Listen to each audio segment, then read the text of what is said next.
یہ بھی ایک مسئلہ ہے، کہتے ہیں صحابہ ہی کرتے رہتے ہیں۔ کوئی آدمی زرداری بلاول عمران کرے، اس پر کوئی اعتراض نہیں کرتا۔ ہم کہتے ہیں صحابہ کہتے ہیں، یہ ہر وقت صحابہ کرتے ہیں۔ صحابہ اس لیے کرتے ہیں کہ نبی کی ایک ایک ادا ہم تک پہنچانے والے کون ہیں؟ نبی کے حسن کو ہم نے نہیں دیکھا ہے؟ بولو۔ نبی کے جمال کو، کمال کو، علم کو، تقوی کو، طہارت کو، نبوت کو، رسالت کو، معجزات کو، حسن و جمال کو، چاند کے ٹکڑے ہونے کو، سورج کے پلٹ آنے کو، درخت کے چلنے کو، اونٹ کے شکایت کرنے کو، معراج پہ جانے کو، واپس آنے کو ہم نے دیکھا نہیں۔ دیکھنے والے کون ہیں؟ الحمدللہ نحمدہ ونستعینہ ونستغفرہ ونؤمن بہ ونتوکل علیہ ونعوذ باللہ من شرور انفسنا ومن سیئات اعمالنا من یهد اللہ فلا مضل له ومن یضلل فلا هادی له ونشهد ان لا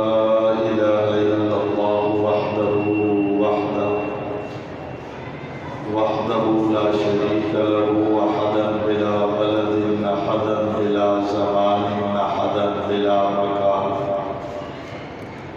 أحدا بلا نسب أحدا بلا ولد أحدا بلا والد لا خالق إلا الله لا مالك إلا الله لا رازق إلا الله لا معبود إلا الله لا مسجود إلا الله لا مطلوب إلا الله لا إله إلا الله ونشهد أن سيدنا وسندنا وطبيبنا وطبيب قلوبنا محمد أجمل البشر محمد أكمل البشر محمد خطيب الأنبياء محمد إمام الأنبياء محمد إمام القبلتين محمد جد الحسن محمد وجد الحسين محمد اللهم صل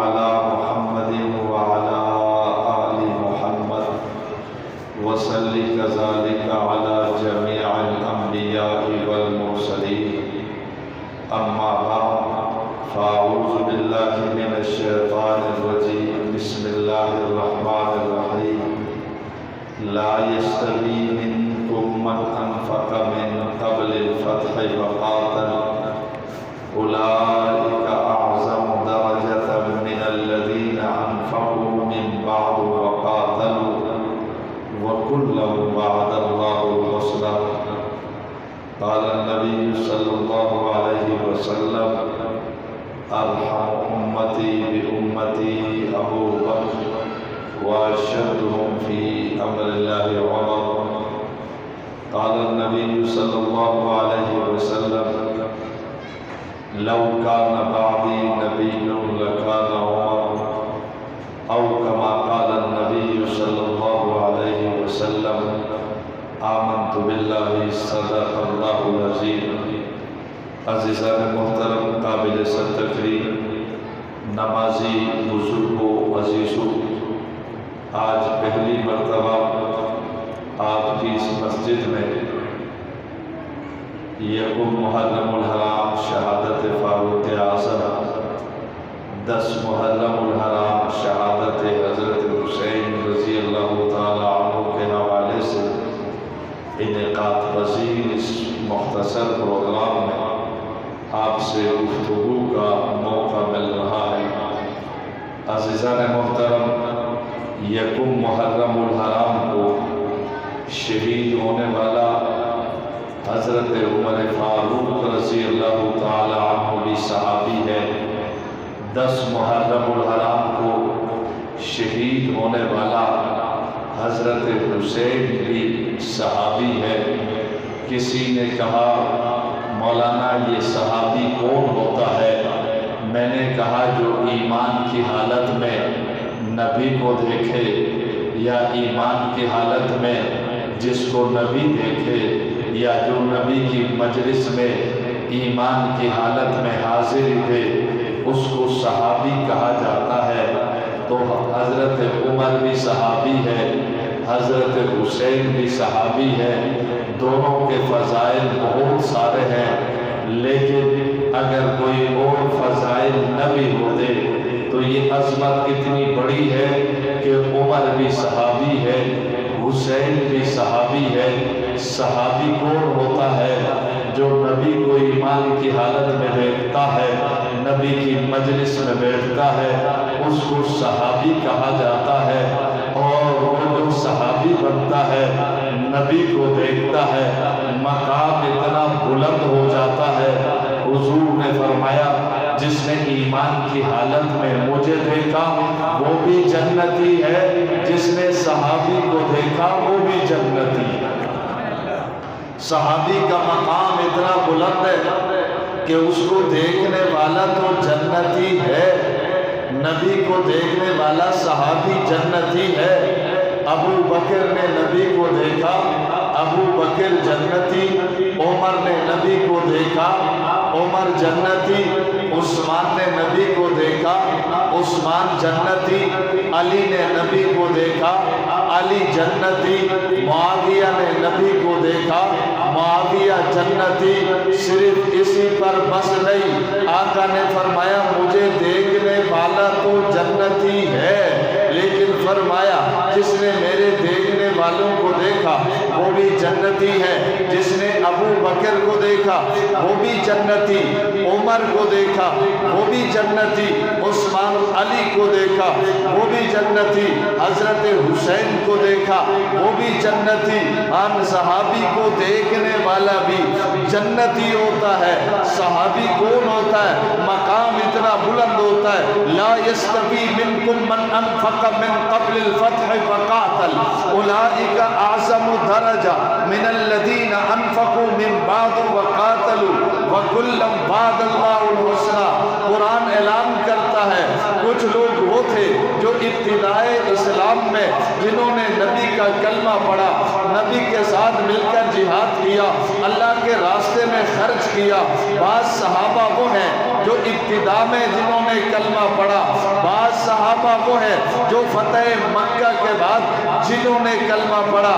قرآن کہتا ہے اولئک اعظم درجہ، جنہوں نے پہلے کلمہ پڑھا جب مشرق والے مخالف تھے انہوں نے کلمہ پڑھا، مغرب والے مخالف تھے انہوں نے کلمہ پڑھا، شمال والے مخالف تھے انہوں نے کلمہ پڑھا، جنوب والے مخالف تھے انہوں نے کلمہ پڑھا، عرب والے مخالف تھے انہوں نے کلمہ پڑھا، عجم والے مخالف تھے انہوں نے کلمہ پڑھا، رشتہ دار مخالف تھے انہوں نے کلمہ پڑھا، دوست احباب مخالف تھے انہوں نے کلمہ پڑھا، جی ہاں قبیلے والے مخالف تھے انہوں نے کلمہ پڑھا۔ اولئک اعظم درجہ، جنہوں نے ابتدائے اسلام میں نبی کے ساتھ چلے ان کا مقام بہت بلند ہے۔ اولئک اعظم درجہ، ان کا مقام بہت اونچا ہے، بہت اعلیٰ ہے، بہت عرفہ ہے۔ بہت اعلیٰ کیوں نہ ہو، انہوں نے کلمہ پڑھا، پھر اس کلمے کی وجہ سے ان کو آگ کے اوپر لٹایا گیا، وہ لیٹ گئے، کلمہ نہیں چھوڑا۔ مقام اعلیٰ کیوں نہ ہو، ان کو تپتی ہوئی ریت پر لٹایا گیا، وہ لیٹ گئے، نبی کا دامن نہیں چھوڑا۔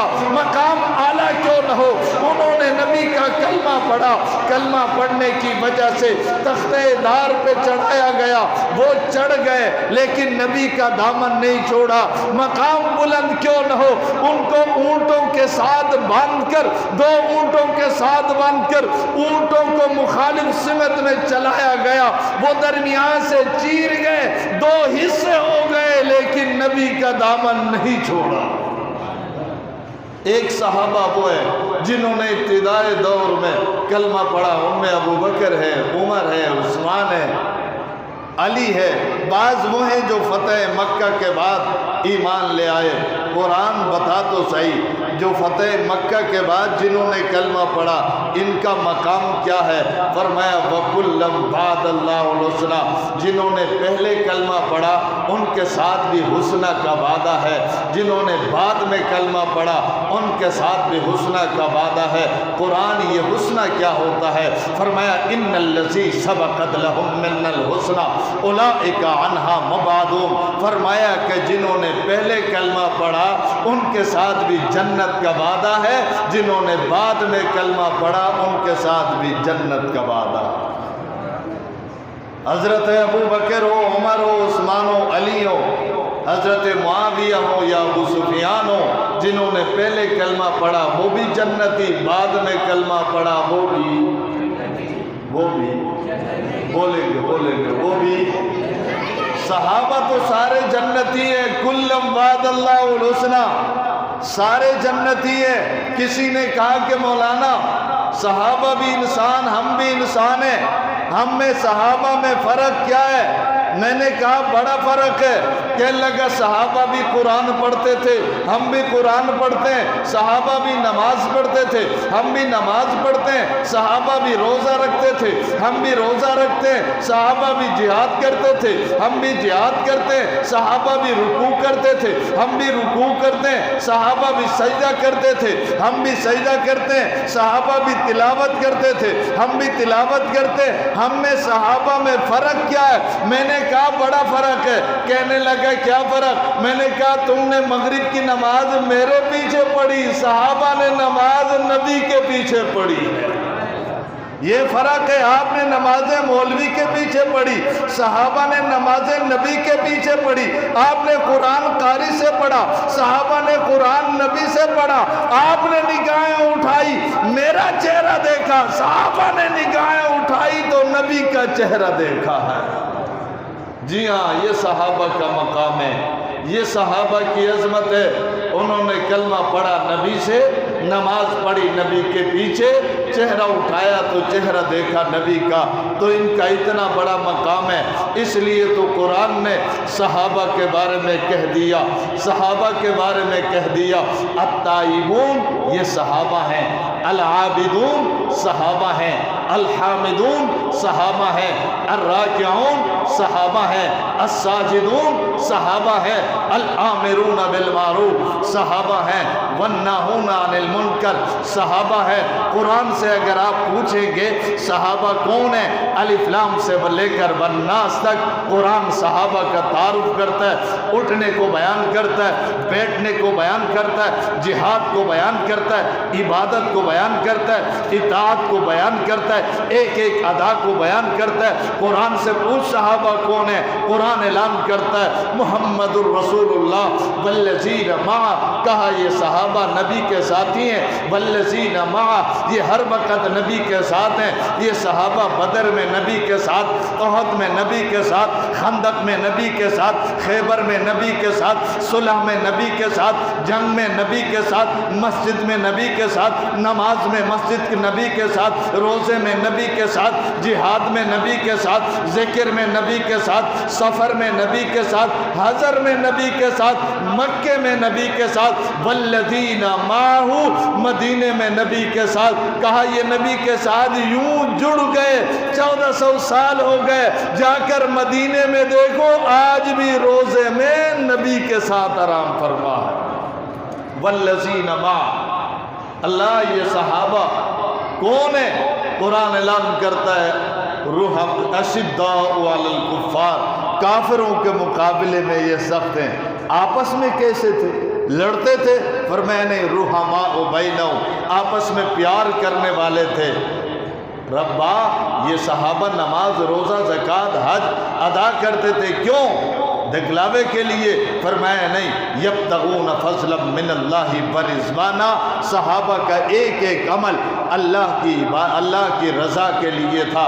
ان کی کوئی نشانی بھی تھی؟ فرمایا سیماہم فی وجوہہم من اثر السجود، ان کے چہرے سے عبادت کی وجہ سے نور ٹپکتا تھا، نظر آتا تھا۔ ربا یہ صحابہ کی تعریف صرف قرآن میں ہے؟ فرمایا نہیں، ذالک مثلٌ فی التوراۃ و مثلٌ فی الانجیل، کہا کہ صرف قرآن میں تعریف نہیں، تورات میں بھی صحابہ کا تذکرہ، انجیل میں بھی صحابہ کا تذکرہ تھا۔ قرآن سے پوچھ کہ یہ صحابہ کون تھے؟ قرآن اعلان کرتا ہے اولئک ھم المؤمنون حقا، صحابہ پکے مومن ہیں۔ میں نے کہا میں مومن، آپ نے کہا میں مومن، دیوبندی نے کہا میں مومن، بریلوی نے کہا میں مومن، اہل حدیث نے کہا میں مومن، مفتی نے کہا میں مومن، پیر نے کہا میں مومن، قطب نے کہا دال مومن، ہم کہتے ہیں ہم مومن۔ اور صحابہ کے ایمان کے بارے میں رب نے اعلان کر دیا، تمہارے کہنے سے کیا ہوتا ہے؟ اولئک ھم المؤمنون حقا، صحابہ پکے مومن، صحابہ پکے مومن ہیں۔ قرآن سے پوچھ صحابہ کون تھے؟ قرآن بتاتا ہے فَإِنْ آمَنُوا بِمِثْلِ مَا آمَنْتُمْ بِهِ فَقَدِ اهْتَدَوْا، کہا کہ یہ تمہارے لیے نمونہ ہے، ان کا ایمان تمہارے لیے معیار ہے، ان کا عمل تمہارے لیے معیار ہے۔ وَالسَّابِقُونَ الْأَوَّلُونَ مِنَ الْمُهَاجِرِينَ وَالْأَنصَارِ وَالَّذِينَ اتَّبَعُوهُمْ بِإِحْسَانٍ، فرمایا ان کا عمل بھی معیار ہے۔ فَإِنْ آمَنُوا بِمِثْلِ مَا آمَنْتُمْ بِهِ فَقَدِ اهْتَدَوْا، صحابہ کا ایمان بھی تمہارے لیے معیار ہے۔ قرآن سے پوچھ صحابہ کون ہے؟ قرآن اعلان کرتا ہے وَأَعَدَّ لَهُمْ جَنَّاتٍ، یہ جنت بنی صحابہ کے لیے ہے۔ کسی نے کہا مولانا جنت صحابہ کے لیے ہے، میں نے کہا جی ہاں، کہا دیوبندیوں کے لیے نہیں، میں نے کہا نہیں بنی صحابہ کے لیے ہے، بریلویوں کے لیے نہیں، میں نے کہا نہیں صحابہ کے لیے ہے، اہل حدیث کے لیے نہیں، کہ میں نے کہا نہیں صحابہ کے لیے۔ کہنے لگا ہم نماز پڑھتے ہیں جنت مل جائے، روزہ رکھتے ہیں جنت مل جائے، حج کرتے ہیں جنت مل جائے، ذکر کرتے ہیں جنت مل جائے، قرآن یاد کرتے ہیں جنت مل جائے۔ تو نے اچھا کیا بتا دیا کہ جنت بنی ہے صحابہ کے لیے۔ میں نے کہا میں نہیں کہہ رہا وَأَعَدَّ لَهُمْ جَنَّاتٍ، جب یہ آیت اتر رہی تھی نبی پڑھ کر سنا رہے تھے تو سامنے کون تھے؟ زور سے، علماء تھے، پیر تھے، پیار سے بولے کون تھے؟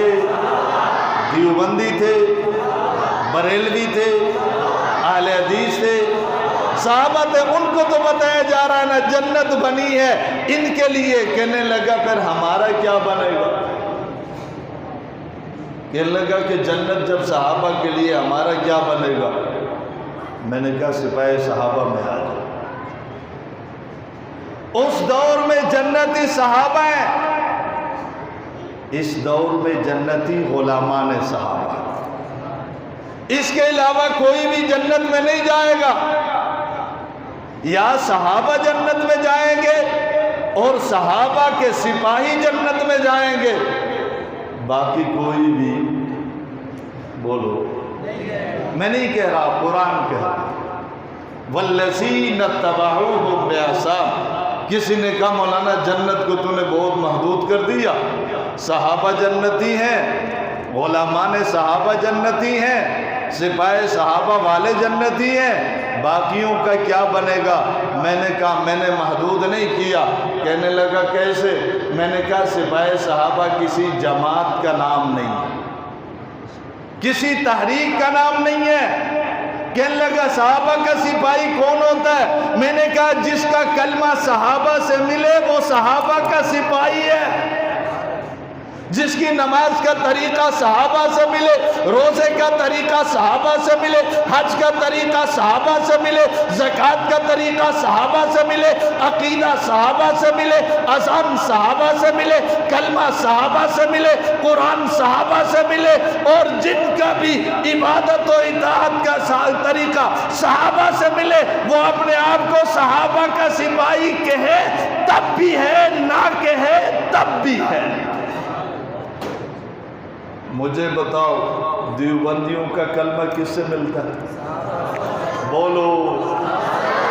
بریلویوں کا کلمہ کس سے ملتا ہے؟ اہل حدیثوں کا کلمہ کس سے ملتا ہے؟ دیوبندیوں کا قرآن کس سے ملتا ہے؟ بریلویوں کا قرآن کس سے ملتا ہے؟ اہل حدیثوں کا قرآن کس سے ملتا ہے؟ ہماری اذان کس سے ملتی ہے؟ ہمارا روزہ کن سے ملتا ہے؟ ہمارا حج کن سے ملتا ہے؟ زکوٰۃ دینے کا طریقہ کس سے ملتا ہے؟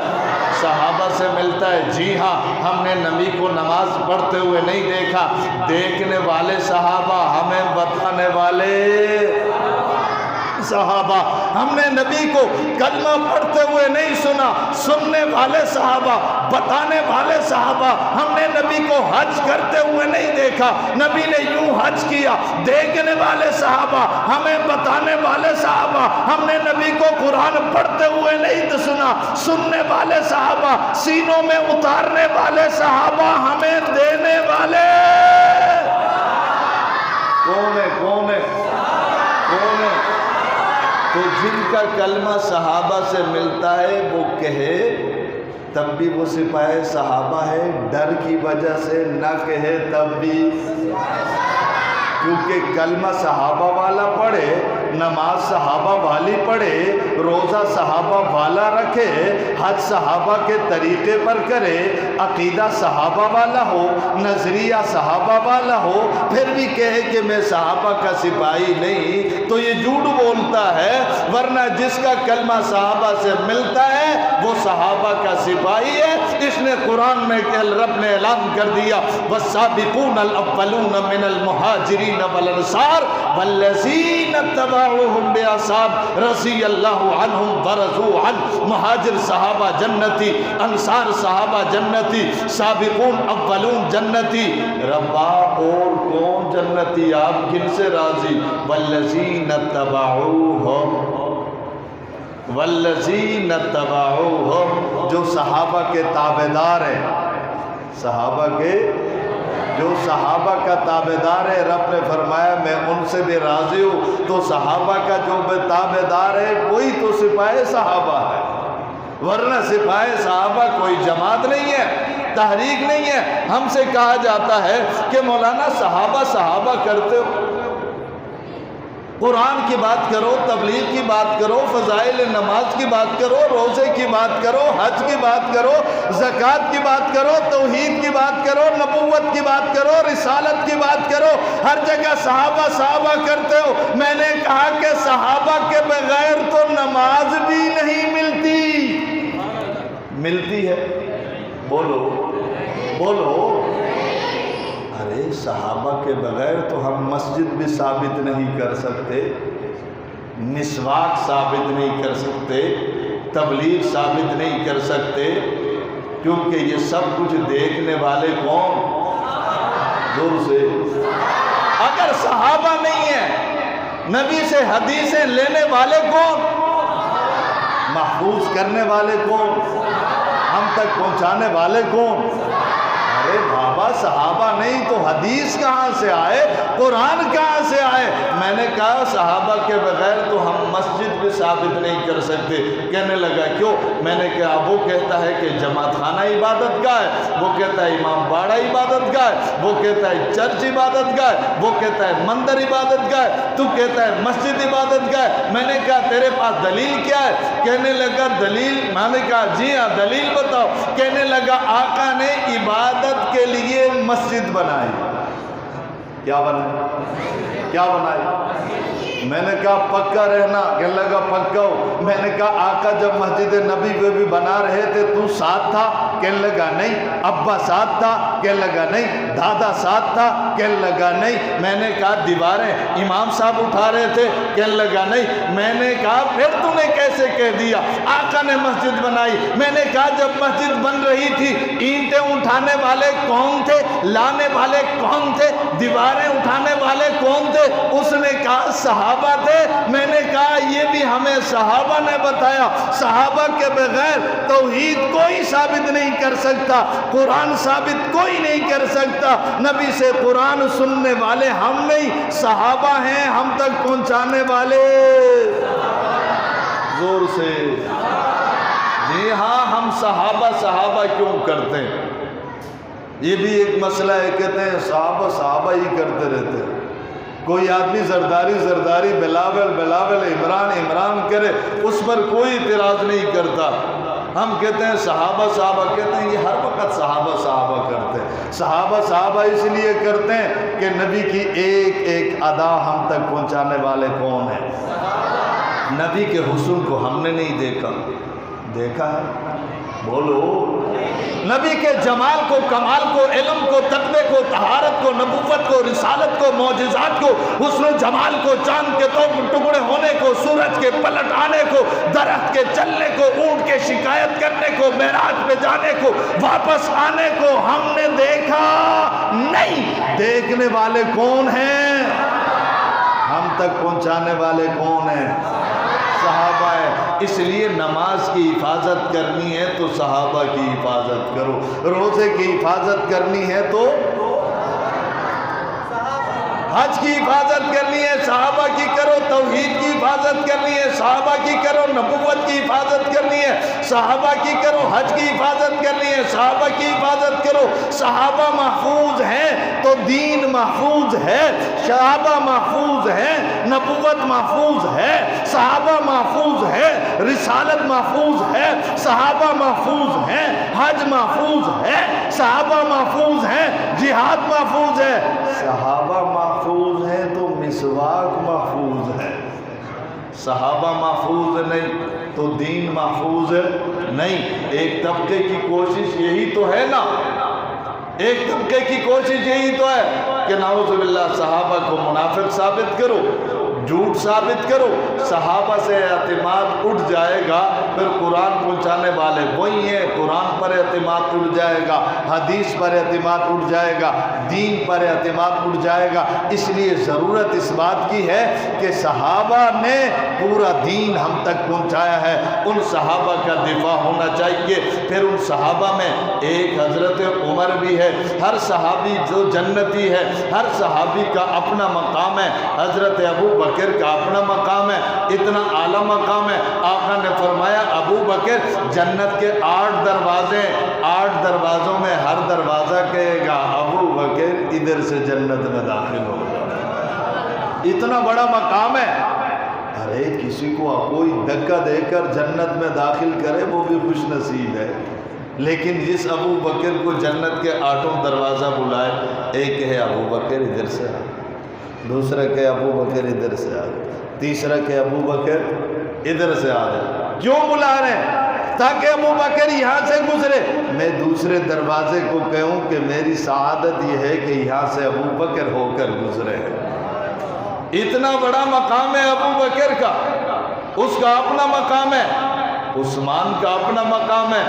ترمذی شریف کی روایت، میرے نبی نے فرمایا ما ذر عثمان ما عمل بعد اليوم، عثمان تیرا مقام اتنا بلند ہے، رب نے فرشتوں کو بلا کر فرمایا عثمان سے گناہ ہو بھی جائے تم نے لکھنا نہیں ہے، گناہ ہو جائے لکھنا۔ عثمان کا مقام اتنا بلند ہے، جنازہ لایا گیا، آقا جنازہ پڑھائیں، رحمت للعالمین ہے، صرف انسانوں کے لیے نہیں، پوری جہان کے لیے، پوری کائنات کے لیے، چھوٹے بڑوں کے لیے، مسلموں غیر مسلموں کے لیے رحمت بن کر آئے، جنازہ پڑھائیں۔ آقا حاضر ہو گئے جنازہ پڑھانے کے لیے، کہا ذرا اس کا چہرہ دکھاؤ، چہرہ دکھایا تو رحمت للعالمین نے جنازہ نہیں پڑھایا، غضبناک ہو گئے، واپس روانہ ہو گئے۔ صحابہ نے عرض کیا اللہ کے رسول آپ تو رحمت للعالمین ہیں، آپ جہانوں کے لیے رحمت ہے، اس کا جنازہ کیوں نہیں پڑھاتے؟ فرمایا اس کے سینے میں عثمان کا بغض ہے، اس کے سینے میں، سینے میں، اس میں سینے میں عثمان کا بغض ہے۔ فرمایا جس کے سینے میں عثمان کا بغض ہوگا میں رحمت للعالمین بھی اس کا جنازہ نہیں پڑھاتا۔ زبان سے اس نے عثمان غنی کی توہین نہیں کی، دل میں بغض رکھتا تھا۔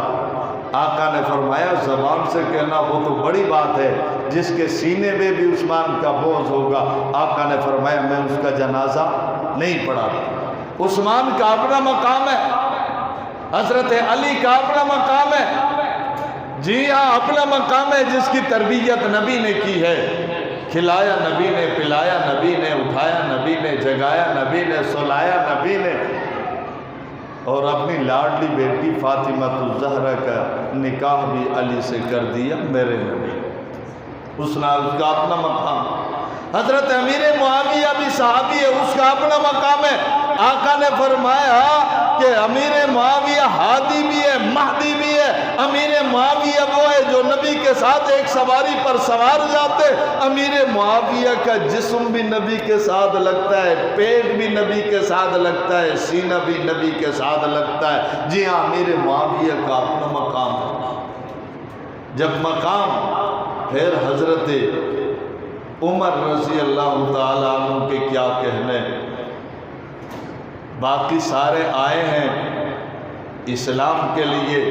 ابو بکر کو اسلام چاہیے، عثمان کو اسلام چاہیے، علی کو اسلام چاہیے، طلحہ و زبیر کو اسلام چاہیے، ولیوں کو اسلام چاہیے، قطب ابدالوں کو اسلام چاہیے، علماء کو اسلام چاہیے، دیوبندیوں کو اسلام چاہیے، بریلویوں کو اسلام چاہیے، اہل حدیثوں کو اسلام چاہیے، آپ کو اسلام چاہیے، مجھے اسلام چاہیے۔ اسلام سے پوچھو، سب کو تو چاہیے، تجھے کیا چاہیے؟ اسلام کہتا ہے مجھے طاقت اور قوت کے لیے عمر چاہیے۔ آقا دعا فرماتے ہیں اللہم اعز الاسلام باحد العمرین۔ اے اللہ، اسلام کمزور ہے، مسلمان کمزور ہیں، میرے بلال کو، میرے خباب کو، میرے خبیب کو، میری زنیرہ کو، میرے عمار کو، میرے یاسر کو تشدد کا نشانہ بنایا جا رہا ہے۔ ابھی تک بیت اللہ کا دروازہ کھلا نہیں ہے۔ اللہ اسلام کی طاقت کے لیے مجھے عمر دے دے۔ کسی کو پیر بلائے، کسی کو قطب بلائے، کسی کو ابدال بلائے، کسی کو ولی بلائے، کسی کو عالم بلائے، کسی کو شیخ الحدیث بلائے۔ عمر وہ ہے جس کو میرے نبی نے بلایا ہے۔ فرمایا کہ عمر، ہر انسان کے دنیا سے جانے سے کوئی نہ کوئی روتا ہے۔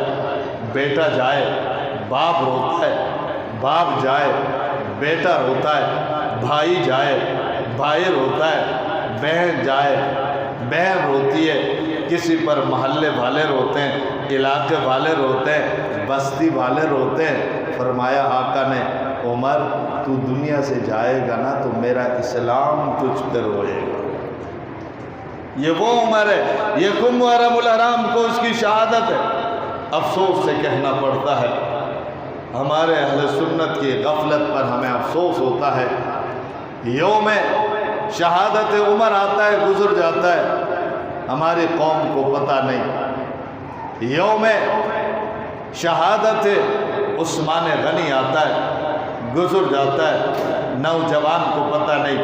ہمارے بچوں کو، نوجوانوں کو کھلاڑیوں کے بارے میں تو علم ہے، اداکاروں کے بارے میں تو علم ہے، جی ہاں، اور فنکاروں کے بارے میں تو جانتے ہیں، لیکن افسوس سے کہنا پڑتا ہے خلفائے راشدین کے بارے میں کوئی نہیں جانتا۔ صحابہ کے بارے میں ہمارے بچوں کو علم نہیں ہے۔ فتنوں کا دور ہے، دشمنان اسلام، دشمنان صحابہ صبح شام صحابہ کے حوالے سے پروپیگنڈا کر رہے ہیں۔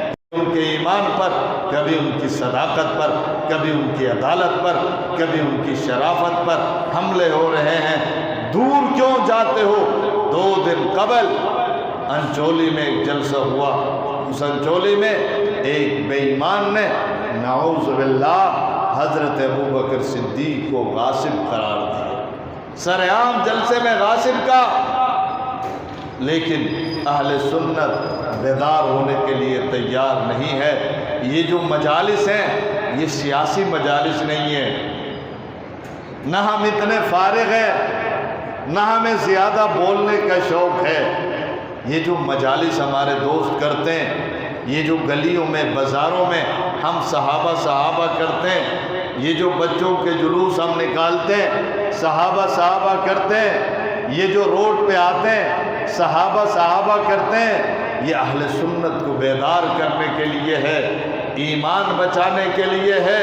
ہم نے 3 سالوں سے بچوں کا جلوس شروع کیا ہے۔ یوم ایام خلفائے راشدین میں بچوں کے جلوس نکلتے ہیں، وہ عثمان کا نعرہ لگاتے ہیں، وہ عمر کا نعرہ لگاتے ہیں، وہ علی کا نعرہ لگاتے ہیں، وہ معاویہ کا نعرہ لگاتے ہیں۔ بچپن سے ان کے دل و دماغ میں ہم بٹھاتے ہیں کہ ہمارے بڑے یہی ہیں، ہمارے رہنما یہی ہیں، ہمارے لیے نمونہ یہی ہے، ہمارے لیے معیار یہی ہے، اور یہ محنت ہو رہی ہے۔ یہ جو مساجد میں یہ مختصر درس کا جو انتظام ہے یہ بھی اس وجہ سے ہے، اور صرف آپ کی مسجد میں نہیں، آج میرا ظہر میں کہیں اور تھا، عصر میں کہیں اور تھا، مغرب میں آپ کے پاس ہوں، عشاء میں نے اورنگی پہنچنا ہے۔ یہ جو در ہم جا رہے ہیں یہ کوئی سیاست نہیں ہے، صرف اپنا ایمان بچانے کے لیے جا رہے ہیں، اہل سنت کو بیدار کرنے کے لیے جا رہے ہیں۔ اہل سنت بیدار نہیں ہے، اہل سنت نہیں جانتا ابو بکر کون ہے، عمر کون ہے، عثمان کون ہے، حضرت حسین کون ہے۔ حضرت حسین کے بارے میں کربلا تو سب کو یاد ہے، یاد ہے کہ نہیں؟ سب کو، دیوبندی، بریلوی، اہل حدیث، کربلا کا واقعہ سنو، آپ کو الف سے لے کر یا تک ہر بہر سنائے گا، لیکن اس سے ذرا کربلا سے باہر نکل کر کسی سنی سے پوچھو، حسین کا بچپن کیسے تھا، جوانی کیسی تھی، ابو بکر کے دور میں کیا کیا، عمر عثمان کے دور میں کیا کیا، کوئی آپ کو نہیں بتا سکتا۔ 1400 سالوں سے دیوبندی، بریلوی، اہل حدیث کربلا کے اندر ہی گھوم رہے ہیں۔ خطیب بھی کربلا میں ہے، امام صاحب بھی کربلا میں ہے، مقتدی بھی کربلا میں ہے۔ حسین کا جب بھی تذکرہ ہوتا ہے کربلا کا تذکرہ کیا جاتا ہے۔ حضرت حسین کربلا میں تو 3 دن رہے تھے، کتنے دن؟ 3 دن، 3 دنوں کو بیان کیا جاتا ہے، اور حضرت حسین کے 35,000 دنوں کو کوئی بیان نہیں کرتا، بچپن کو کوئی بیان نہیں کرتا۔ وجہ کیا ہے؟ یہ ویسے نہیں ہوا۔ اہل سنت غافل ہے، شیعہ بہت بڑا بے ایمان ہے، اس نے اتنا پروپیگنڈا کیا، اتنا کیا، وہ کہتا ہے کہ بس ان کو کربلا میں روکے رکھو، کیونکہ کربلا سے ہم باہر نکلیں گے، حسین کے بچپن کا تذکرہ ہوگا، جوانی کا تذکرہ ہوگا، تو یہ سب کچھ بتایا جائے گا۔ ابو بکر سے تعلق، عمر سے تعلق، عثمان کے دروازے پہ پہرا دینا، یہ سارے واقعات ہوں گے۔ جب یہ واقعات بیان کرو گے رافضیت اپنی موت خود مر جائے، کیونکہ حسین کا کردار ہمارے پاس ہے، اس لیے اس نے پروپیگنڈا کیا ان کو کربلا میں ہی رکھو۔ یہ باہر نکلیں گے تو قوم کو بتائیں گے حضرت حسین کی بڑی داڑھی تھی، بتانا پڑے گا کہ نہیں؟ یہ کربلا سے باہر نکلیں گے تو بتائیں گے حضرت حسین حافظ القرآن تھے، کربلا سے باہر نکلیں گے تو بتائیں گے حضرت حسین زاوری نہیں کرتے تھے، 25 حج کیے تھے۔